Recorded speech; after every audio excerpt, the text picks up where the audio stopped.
Welcome back to the Alpha Gaming channel. My name is Harris Heller. I am your stream doctor, and today I've got some unique overlay strategies for you.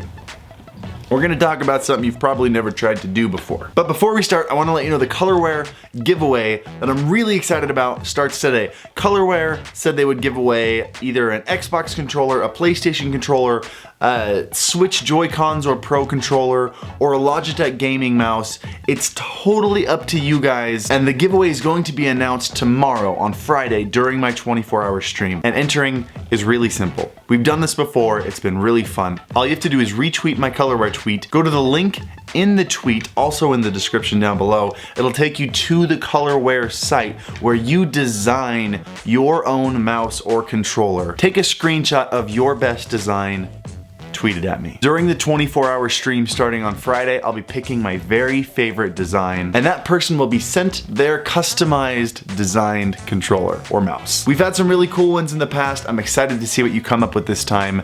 Please enter. I like giving you free stuff, so make something cool and I'll give it to you. Anyway, I recently changed up my overlay and I feel like it's not quite done yet. It needs something a little bit more.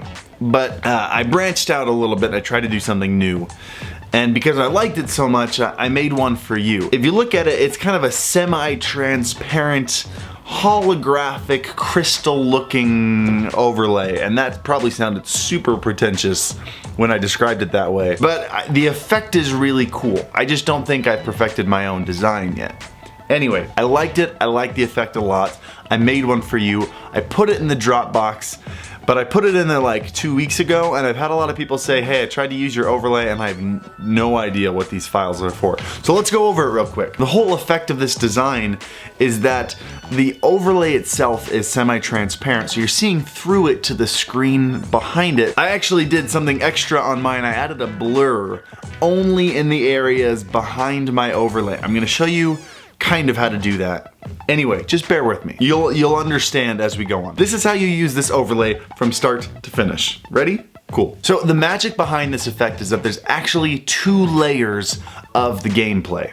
You have the regular gameplay that fills out the whole screen. Then you have certain cutout pieces of that background that go right behind the overlay design that are brighter and more vibrant and blurred if you want to go the extra mile to make it look translucent. It's a really cool effect. Let me show you how to do it. You'll notice in the Dropbox folder, link down below, there are 2 different types of masks. There's a mask that looks like this, and there's a mask that looks like this. You're gonna use the one with the tiny black pieces on it first. Now, depending on whether you wanna put your camera on the right side or the left side of the screen, you choose one or the other. You don't need them both, you just choose the one you want. You're gonna create a scene in OBS that is just your gameplay. You're not gonna add anything else to that scene. That's the only thing that's gonna be there. Now go to your main scene, the one you usually show while you're gaming, and you're gonna import a new source, and that source is going to be a scene. You're gonna grab that scene that you just made and import it. On that source, that is the scene, you're gonna right click, you're gonna go to filters, you're gonna hit the plus button in the bottom left to add a new filter, add an image mask filter. Now go and browse for that mask image that you downloaded, apply it, hit the drop down menu and go to the second mask option. Let's add a second filter onto that. It's gonna be color corrections. Copy and paste these color correction settings onto your scene. Am I confusing you yet? Hopefully, as I'm showing you on the screen, you can follow along pretty well and it's not too bad.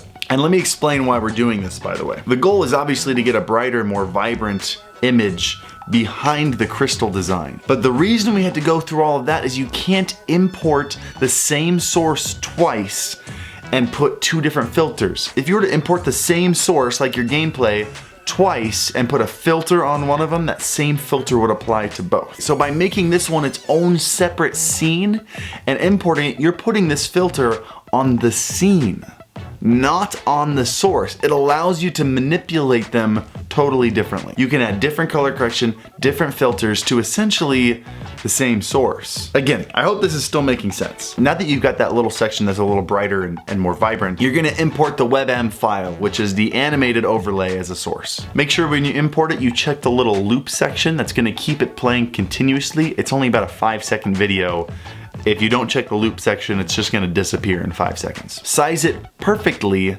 to fit right on top of that vibrant section of the gameplay. Real quick, something I realized I missed while editing this video. Once you add that WebM looped overlay video, make sure you add a color correction filter to that as well and turn the opacity down to about 80 to 90%, depending on how colorful you want it to be. Your crystal overlay is done. Now we need to import your camera, and I've done something special for the camera to make it fit in this unique shape. So go ahead and import your camera. If you're using a webcam, make sure that its resolution is 1920 by 1080. Otherwise, some of them by default are not as widescreen. For example, I know that Logitech C920 that's really popular by default is a little more square-ish.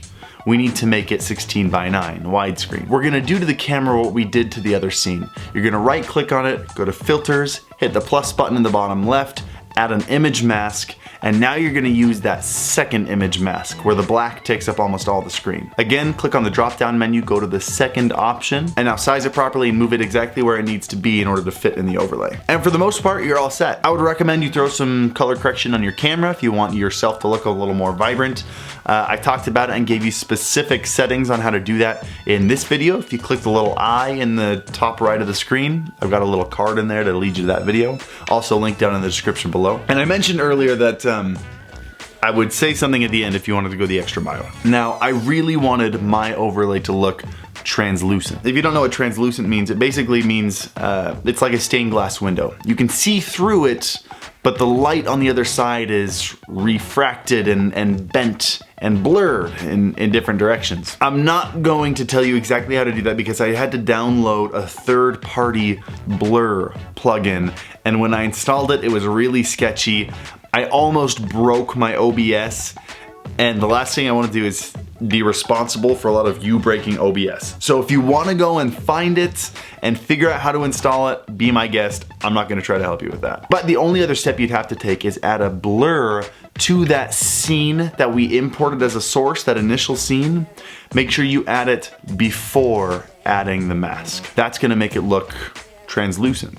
Whatever's behind your crystal overlay gets blurred a little bit. It's a really cool effect. Anyway, that's it. Before I go, one more reminder to enter in the Colorware giveaway. Link to the tweet and also to their website will be in the description below. And I had a lot of you asking since I made that alert video with my cool custom alerts that I've made, if you could use the Charmander alert for a follower. There's no way in Muxy to change a subscription alert to a follow alert.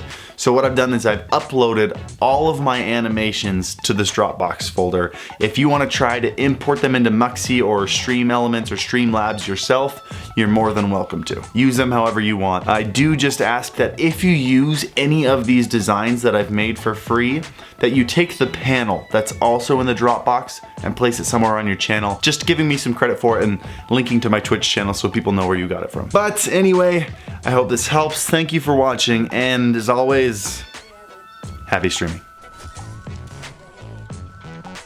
Ready for this?